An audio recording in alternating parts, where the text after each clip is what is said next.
আত্মীয় স্বজনকে খুশি করতে গিয়ে দামি দামি শৌখিন জিনিস কেনার নেশা একটু বন্ধ করুন। আত্মীয় স্বজনরা ভালো বলবে, যে আমার বাড়িতে আসবে সে বলবে, বাহ তোর ঘরে এত সুন্দর সুন্দর জিনিস কিনে রেখেছিস।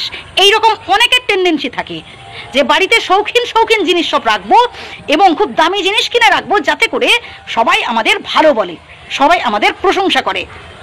আরে ভাই, আপনার আয় কত সেটা দেখুন। আপনি যদি বেশিরভাগ টাকা এইসবের পেছনে খরচা করে ফেলেন তাহলে আপনার সংসারে তো অভাব ঢুকবে, তাই না? নাম্বার 2, আত্মীয় স্বজন হয়তো বাড়িতে এসেছে, আপনি তাদের কাছে স্ট্যাটাস মেনটেনের জন্য, তাদের কাছে নিজের মানে আর্থিক রোজগার যে অনেক বেশি করেন এটা দেখানোর জন্য আপনি হয়তো প্রচুর পরিমাণে খরচা করে ফেললেন।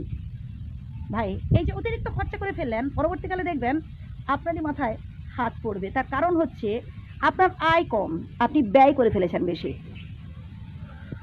সর্বপ্রথম নিজেকে খুশি রাখার চেষ্টা করুন। আমি যেমন, আমার রোজগার যেমন, আমি ঠিক তেমন খরচা করব।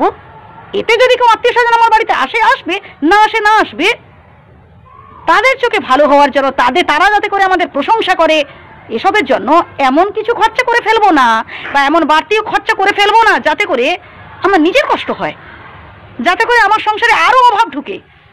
ব্যাপারটা ভেবে দেখবেন। দেখুন ভাই, আমি একদম বাস্তব কথাগুলো যেগুলো আমরা বেশিরভাগ মানুষেরা করি এটাই তুলে ধরার চেষ্টা করছি। নাম্বার 3, আমরা বেশিরভাগ মানুষ কি করি বলুন তো? আয়ের থেকে না ব্যয় বেশি করে ফেলি। আমরা সঞ্চয় কম করি। অনেক মানুষ রয়েছেন, বিশেষ করে যারা আমরা গরিব মধ্যবিত্ত মানুষ, তারা দেখবেন সঞ্চয় কম করি। আমরা যদি 10টা টাকা রোজগার করি, সেখানে সেই 10টা টাকাও তো খরচা করে ফেলি, পর্যন্ত আরও ধার করে ফেলি 2-5 টাকা। মানে আমি সাপোজ একটা এক্সাম্পলের মধ্য দিয়ে তুলে ধরার চেষ্টা করলাম আর কি। তো ধার করা তো দূরে থাক, ধার করবো না, একদমই করবো না। উপরন্তু এই 10টা টাকা থেকে 1-2 টাকা হলেও আমাকে সঞ্চয় করে রাখতে হবে আমার নিজের ভালোর জন্য, যাতে করে পরবর্তীকালে এই যে অতিরিক্ত খরচা হয়ে গেল, এ মাসে আমি চালাবো কি করে, এই নিয়ে নানান রকম ঝগড়াঝাটি অশান্তি সংসারে হচ্ছে। তার কারণ হচ্ছে এটাই, আয়ের থেকে ব্যয়টা বেশি হয়ে যাচ্ছে। এর পরের পয়েন্টটাও ভীষণ গুরুত্বপূর্ণ, কথাগুলো মন দিয়ে শুনুন, স্কিপ করবেন না। ভাই, ধার করে কানে শোনা পড়বেন না।